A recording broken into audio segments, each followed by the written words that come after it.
Assalamualaikum warahmatullahi wabarakatuh. Selamat siang semua. Hari ini kita akan bahas mengenai materi operasi penyederhanaan, di mana materi ini sangat penting dalam ilmu komputer. Kenapa? Karena dalam membuat suatu program, membuat suatu algoritma, kita perlu melakukan penyederhanaan.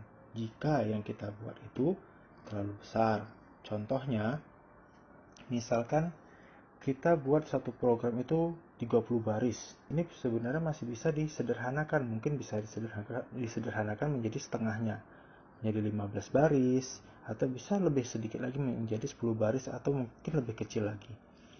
Nah, jadi tujuannya untuk mempelajari operasi penyederhanaan ini adalah agar setiap mahasiswa mampu melakukan penyederhanaan terhadap segala hal dalam bidang komputer, baik itu dalam algoritma, baik itu dalam pemrograman, perhitungan, dan lain sebagainya.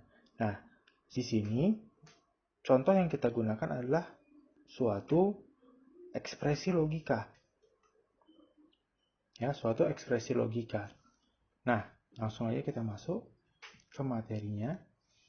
Nah, jadi untuk melakukan suatu operasi penyederhanaan, jadi kita perlu atau memerlukan suatu tabel yang dinamakan tabel ekuivalensi logis atau tabel hukum pokok-pokok logika yang berisi daftar ekuivalensi logis dan hukum-hukum logika proposisional. Jadi sudah saya sertakan di materi sebelumnya tabel ekuivalensi logisnya. Nah, jadi di sini bentuk tabel ekuivalensi logisnya, Jadi di sini ada beberapa hukum Ada identity laws atau identity of n, kemudian ada zero of or, kemudian ada identity of or, zero of n, tautology, law of contradiction, idempotence law, law of double negation, communicative law, associative law, distributive law, absorption, De Morgan laws, dan lain sebagainya. Di sini ada beberapa hukum-hukum yang tidak diberi nama. Ini khusus untuk penggunaan pengembangan dari hukum-hukum yang ada itu dikembangkan sehingga didapatlah suatu bentuk penyederhanaan. Nah, selanjutnya di sini ada juga hukum implikasi, biimplikasi, dan lain sebagainya. Jadi penyederhanaannya. Lanjut lagi. Nah, operasi penyederhanaan merupakan penyederhanaan ekspresi logika atau bentuk-bentuk logika yang dibuat sesederhana mungkin dan sudah tidak dimungkinkan dimanipulasi lagi. Operasi menggunakan hukum-hukum ekuivalensi logis. Selanjutnya perhatikan operasi penyederhanaan berikut dengan hukum yang digunakan tertulis di sisi kanannya. Coba kita cek. Nah, ini ada contoh yang pertama. Di contoh pertama ini kita menggunakan ekspresi logika yaitu A atau 0 dan A atau negasi A. Nah, di sini kita bisa mengikuti yang namanya tabel. Kita lihat cek tabelnya. Nah, di sini ada A atau 0. Kita lihat A atau 0 di sini dia ekuivalensi dengan A, yaitu menggunakan zero of or. Maka kita ubahlah dia menjadi A. Kita sederhanakan untuk yang A atau 0 ini. Selanjutnya kita masuk yang kemari di baris berikutnya. Di sini A atau negasi A. A atau negasi A itu ekuivalensi dengan satu dengan nama tautologi. Maka kita buat di sini tautologi. Jadi A dan 1. Nah, selanjutnya kita cek lagi A dan 1 di sini ada nggak? A dan 1. Ternyata ada. Dia ekuivalensi dengan apa? Dengan A. Dengan nama identity of n. A identity of n. Sehingga hasil penyederhanaan dari ekspresi logika A atau 0 dan A atau negasi A adalah A. Nah, itu untuk contoh yang pertama. Untuk contoh yang kedua, di sini ada A dan negasi B atau A dan B dan C. Nah, dengan adanya bentuk ekspresi ini dapat kita sederhanakan. Yang pertama kali adalah tambahkan kurung. tambahkan kurung. Kenapa harus ditambahkan kurung? Coba diperhatikan di dalam tabel ekuivalensi logisnya, ada nggak yang dia 3 sekaligus, 3 variabel sekaligus tanpa ada kurungnya? Tidak ada ya. Semua kalau udah ada 3 variabel A, B, C itu harus dikurung. Ya, harus dikurung. Nah, kita tambahkanlah kurung di sini. Terserah mau di A dan B atau B dan C. Yang penting nanti bisa disederhanakan. Oke, jadi di sini saya gunakan yang di sini aja B dan C. Nah, selanjutnya kita gunakan hukum apa? Distributif. Kita lihat hukum distributif. Nah, hukum distributif ini yang di sini adalah A dan negasi B atau A dan negasi C. Kita anggap saja B dan C ini sebagai C, negasi B ini sebagai B biasa. Maka kita dapatlah di hukum distributif A dan B atau A dan C. Sehingga bisa kita sederhanakan. Jadi kalau misalkan kalian ketemu yang di sebelah kanan dulu, di dalam kasus atau soal. Nah, kalian sederhanakan di sebelah, menggunakan yang sebelah kirinya. Jadi jangan terpaku, harus dapat yang sebelah kirinya, baru bisa disederhanakan untuk yang ke sebelah kanan. Ya. Jadi harus diperhatikan, jadi pandai-pandailah kalian melihat di mana posisi dari yang disederhanakan ini dari tabel. Ya. Misalkan yang disederhanakan itu adalah yang di sebelah kanan. Maka hasil penyederhanaannya adalah yang sebelah kiri. Ya, yang di sini. Oke. Nah, sebagai contoh kasusnya adalah yang di contoh kasus nomor 2. Oke, A dan negasi B atau A dan B dan C. Kita anggap negasi B-nya sebagai B biasa, B dan C-nya itu sebagai C. Sehingga dapat kita distributifkan, kita sederhanakan menjadi A dan negasi B atau B dan C. Ya, jadi yang kita gunakan yang ini. Nah, selanjutnya setelah kita distributifkan untuk yang bagian yang pertama ini, ya, sehingga didapatlah hasilnya sesuai dengan yang di sebelah sini, maka kita distributifkan lagi. Kenapa? Karena yang di dalam sini ini bentuk distributif. Distributif dari mana? Dari yang ini. Maka kita sederhanakan ke ruas sebelah kanannya. Jadi seperti yang tadi saya bilang, jangan terpaku. Kalau misalkan kalian dapat kasus, yang sebelah kiri itulah yang harus disederhanakan. Ya, kalian carilah, terakhir nggak ketemu. Sehingga ya, kalian harus pandai-pandai yang mana yang kita gunakan. Yang sebelah kiri dulu atau yang sebelah kanan. Ya, di tabel ekuivalensi logisnya. Nah, ini kita sederhanakan menggunakan yang ini. Sehingga ya seperti dikalikan ke dalam ya. Negasi B atau B dan negasi B atau C. Oke, dapatlah seperti ini. Nah, selanjutnya yang mana bisa kita sederhanakan lagi? Yang negasi B atau B. Kita lihat negasi B atau B. Kita anggap saja ini A, ini A. Kita cek. Nah, di sini ketemunya. Di mana? Tautologi. Pak, negasinya kan itu di B sebelah kanan, Pak. Nah, nggak ada masalah. Yang penting kalian selama dia variabelnya itu sama, A dengan A, mau dia negasinya di sebelah kiri, mau di sebelah kanannya, nggak ada masalah. Ya, dari operator logikanya ini, nggak ada masalah. Jadi contohnya seperti ini. Ya, kan negasinya di sebelah kiri. Nah, dia sama aja, sehingga didapatlah diekuivalensi dengan 1. Ya, jadi A atau A dan 1 dan negasi B atau C. Nah, 1 atau 1 dan negasi B atau C itu bisa aja kita anggap sebagai 1 dan B. Ini kita anggap sebagai B saja. Atau A pun boleh. Ya, kita anggap sebagai A. Yang mana di sini bisa kita sederhanakan? Yang ada nilai-nilai satunya. Yang identity of N ini. Ya, ada masalah dia mau di sebelah kiri, Mau di sebelah kanan angka satunya, di sini dia sama aja. Nah, jadi di sini kita buat aja identity of n, sehingga 1 dan A itu menghasilkan nilai A, di mana A-nya itu adalah negasi B atau C, sehingga hasil penyederhanaan dari ekspresi logika A dan negasi B atau A dan B dan C adalah A dan negasi B atau C. Oke. Ini hasil penyederhanaannya. Nah, ini materinya juga belum terlalu sulit ya. Masih belum terlalu sulit. Nah, ini kita masuk ke contoh yang ketiga. Contoh ketiga ini kita menggunakan implikasi ya. Implikasi ini coba saya hapus saja. Ya, saya hapus. Ini ada sedikit kesalahan ya. Jadi biar sama-sama kita perbaiki.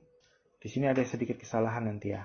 Nah, sekarang kita lihat yang ada implikasinya di tabel. Di tabel yang ada implikasinya ada 2 ya. A implikasi B itu ekuivalensi dengan negasi A atau B ya. Dia ekuivalensi juga dengan negasi A dan negasi B. Cuman di dalam kurung ya ininya. Sama aja. Nah, selanjutnya, di sini kita gunakan hukum yang pertama ya. Yang ini negasi A atau A implikasi negasi B. Ya, kita anggap aja A implikasi negasi B ini sebagai B. Jadi A implikasi B. Oke. Nah, negasinya jadi karena ada negasi juga jadi di double negation ya. Negasi ganda. Negasi A. Ya, atau A implikasi B. Selanjutnya kita kerjakan juga yang selanjutnya ini. Yang ini. Kita hukum implikasi juga. Sama juga seperti yang atas. Jadi negasi A atau negasi B. Ya, kenapa? Karena di sini negasi B. Oke. Nah, selanjutnya, di sini ada sedikit kesalahan.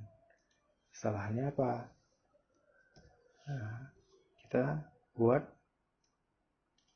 Ctrl C.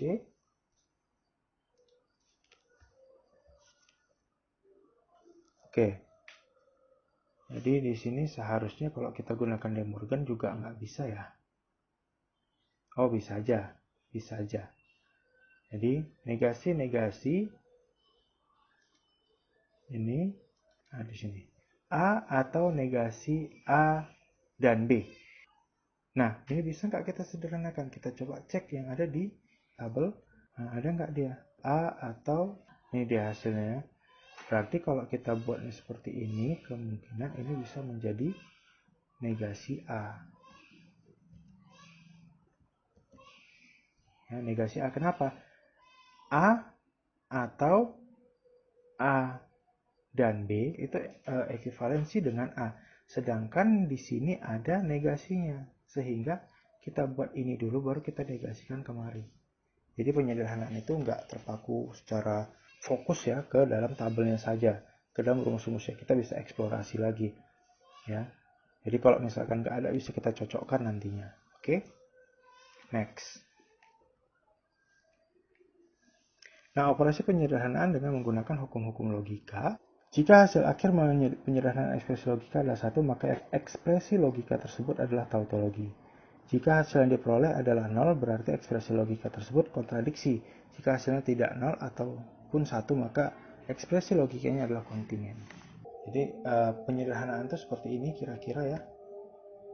Nah, mungkin selanjutnya ini ada sedikit contoh ya yang saya tulis, mungkin tulis tangan saja di kertas biar supaya mempermudah dalam pemahaman ya. Oke, kita masuk ke contoh. Ya, jadi contohnya itu saya menggunakan contoh ekspresi A implikasi B atau negasi C. Ya. Kemudian dan negasi A dan B. Oke.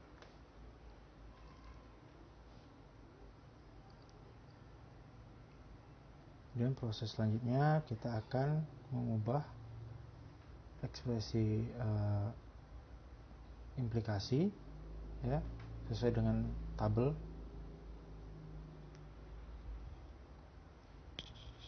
Ya, sesuai dengan tabel sehingga berubah menjadi negasi A atau B atau negasi C. Ya. Dan negasi A dan B. Ya, lihat tabel.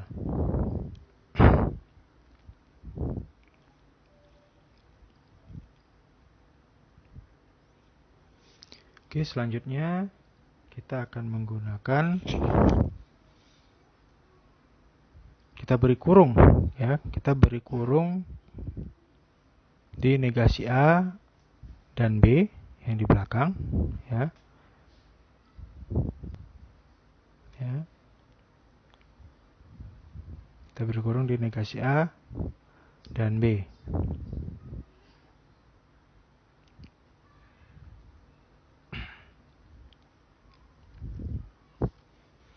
Oke, selanjutnya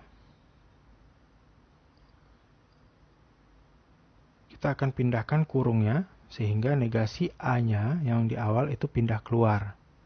Ya, negasi A dan ya, sehingga yang di dalam kurung itu adalah B atau negasi C dan negasi A atau dan B. So, pindah kurung. Tujuannya untuk apa? Agar nanti bisa kita distributifkan. Ya. Nah, sebelum didistributifkan, maka kita akan memberikan hukum De Morgan's Law ya di negasi A dan B yang di belakang sehingga negasinya keluar. Ya, A operatornya berubah menjadi atau B. Ya, kita lihat saja. Jadi negasi A dan B atau negasi C atau ya negasinya keluar A atau B atau negasi B. Ya, kita menggunakan hukum De Morgan's Law.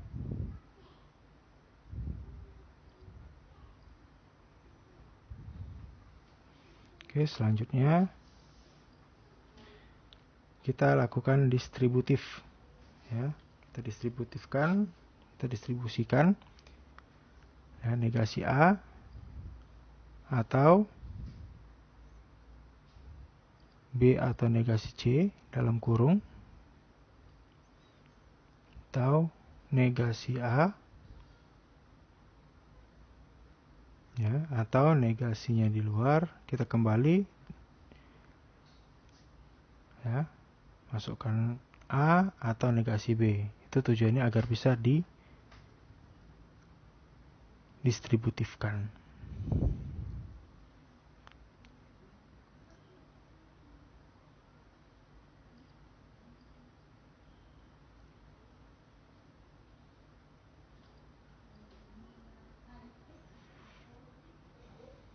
Oke, selanjutnya kita kembalikan yang di belakang ya, negasi dalam kurung A atau negasi B itu ke bentuk semula, kita De Morgan's Law kan kembali di negasi A atau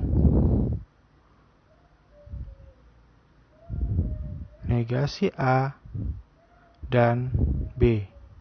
Ini tujuannya untuk apa? Agar bisa diabsorptionkan.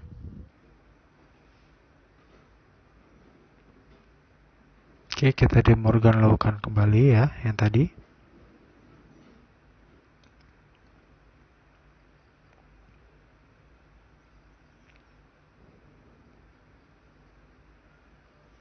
Nah, selanjutnya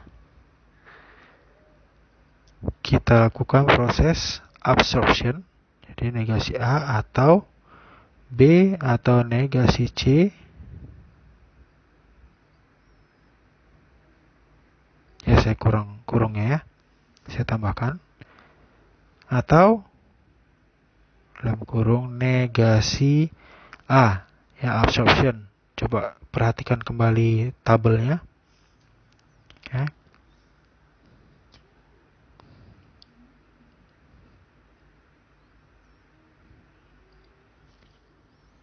Absorption.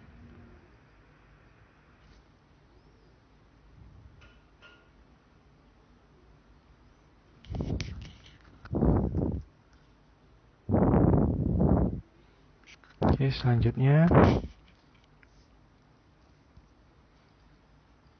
jadi negasi A atau B, ya kita buang aja kurung sisanya ya, yang ada di negasi A, B, ya, atau B atau negasi C, itu kita kurung yang di luar kita buang.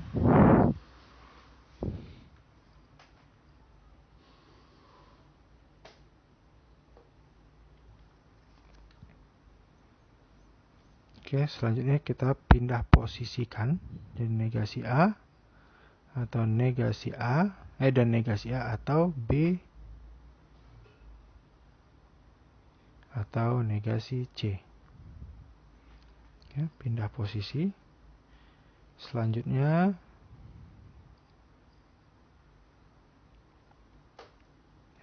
kita lakukan idempotence law untuk tahap terakhirnya.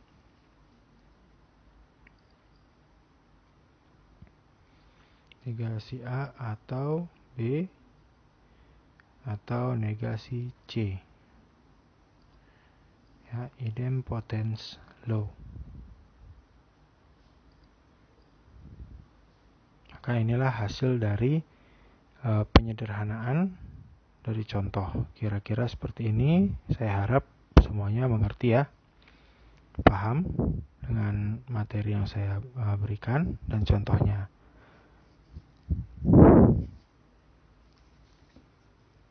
Oke, mungkin sampai sini saja materi yang saya berikan. Ya, untuk selanjutnya akan saya berikan beberapa soal agar kalian lebih paham lagi.